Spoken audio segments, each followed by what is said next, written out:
ભરૂચમાં તારીખ 29 અને શનિવારના રોજ ઐતિહાસિક સમરસ કળશ કાવડ યાત્રા યોજાશે। આ યાત્રામાં સાધુ સંતો અને હિન્દુ ધર્મ સેનાના કાર્યકરો સહિત 108 જેટલા સનાતની ભાઈઓ ચોક્કસ ડ્રેસ કોડ સાથે શિસ્તબદ્ધ રીતે જોડાશે। ભરૂચ ખાતે પાવન સલીલામાં નર્મદાજીના જળનું કળશ ભરીને આ યાત્રા ભરૂચના વિવિધ વિસ્તારોમાં આવેલા ડભોઈયાવાડ પ્રગટેશ્વર મહાદેવજીથી પ્રસ્થાન થઈને કાવિકંબોઈ સ્તંભેશ્વર મહાદેવજી મુકામે પહોંચશે, જ્યાં વિધિવત જળાભિષેક કરવામાં આવશે। હિન્દુ ધર્મની પરંપરા અનુસાર સમુદ્ર મંથન વખતે ઉત્પન્ન થયેલું હળાહળ વિષ ભગવાન શિવજીએ પોતાના કંઠમાં ધારણ કર્યું હતું, જેના કારણે તેમનું શરીર ઉષ્ણ થઈ ગયું હતું।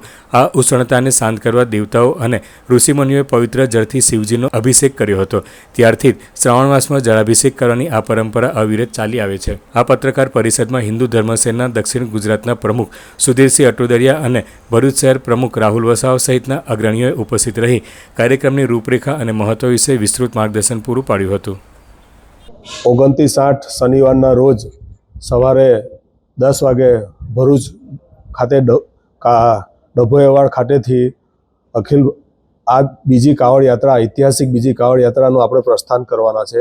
એની અંદર અખિલ ભારતીય સંત સમિતિના ગુજરાતના અધ્યક્ષ દેવીદાસ મહારાજ બાપુ, ભરૂચ જિલ્લાના સાધુ સંતો, અમારા ધર્મ સેનાના આગેવાનો અને ધાર્મિક સાધુ સંતો, સામાજિક આગેવાનો બધા જ પધારવાના છે।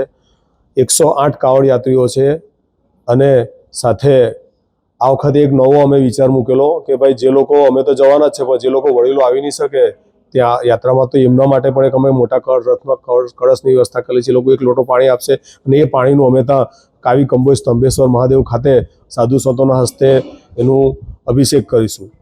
અમારો મુખ્ય હેતુ છે ધર્મ રક્ષા, રાષ્ટ્ર રક્ષા, એટલે એના માટે દરેક હિન્દુ અમારી સાથે જોડાય એ માટે આ કાવડ યાત્રાનું ઐતિહાસિક બીજી આ કાવડ યાત્રાનું આયોજન છે।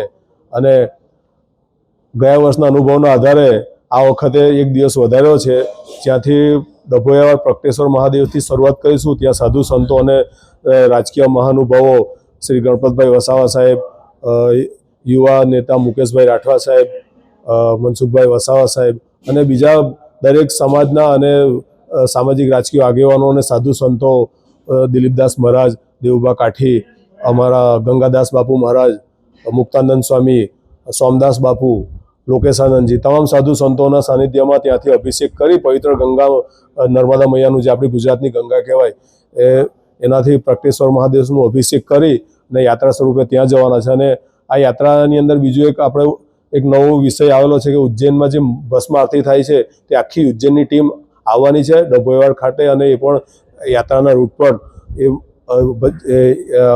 જે ભસ્મ આરતી કરવાના છે।